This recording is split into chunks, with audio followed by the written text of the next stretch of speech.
The first book in the Bible is a book you've probably heard of. It's called Genesis. Genesis comes from a Hebrew word. It's pronounced reshit, and it just means beginning. Now, there's a lot of stories from the book of Genesis, and it's easy just to pull out a specific story and try to tell you what it might mean. But we think the best way to understand this book is to look at the book as a whole and show you how the whole thing is designed. The book is designed to fall into two main parts. You have chapters 1 through 11, which is telling the story of God and the whole world.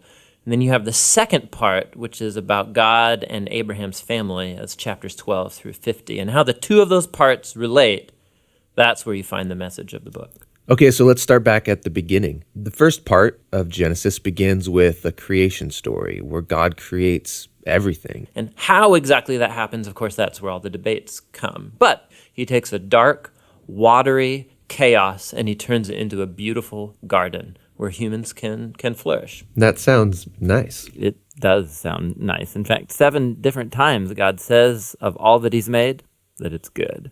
And this is where we meet the first human characters in the Bible, Adam and Eve. They're both individual characters, but they're also representative. Adam is the Hebrew word for humanity, and Eve is the Hebrew word for life. And God creates them in his image. In other words, humanity reflects, or is meant to reflect, the creativity, the goodness, and character of the Creator out into the world that he's made. And they're supposed to reproduce and make cultures and neighborhoods and art and gardens and everything else. But he gives them a moral choice about how they're going to go about building this world. And this is what the tree of the knowledge of good and evil is all about. And he tells them, don't eat of the fruit of this tree or you will die. What's that all about? So up till now, God has been the one defining and providing what is good. And so God is the one with the knowledge of good and evil. But now this tree represents a choice. Will the humans trust God's definition of good and evil, or are they going to seize the opportunity and define good and evil for themselves? And Adam and Eve eat the fruit. This is the core biblical explanation for that concept of sin, that desire to call the shots myself. It's the inward turn of the human heart to do what's good for me and my tribe, even if it's at the expense of you and your tribe. And the problem is humans are horrible at defining good and evil without God. And so now that humanity's made this choice, things get really bad. So Genesis 3 through 11 is like tracing this downward spiral of all humanity. So Adam and Eve, they can't trust each other anymore. And so there's a little story about how they were naked and felt fine about it beforehand, but now they feel shameful because all of a sudden Adam's definition of good and evil might be different than Eve's, and so they hide from each other. Then there's another story of temptation. Cain is jealous of his brother Abel, and he gives in and kills him. There's a story right after Cain about a guy named Lamech, and all we know about Lamech is that he accumulates wives like property, and he sings songs about how he's a more violent, vengeful person than Cain ever was, and he's proud of it. Things get so bad with the human race that we see God decide to just wipe us out.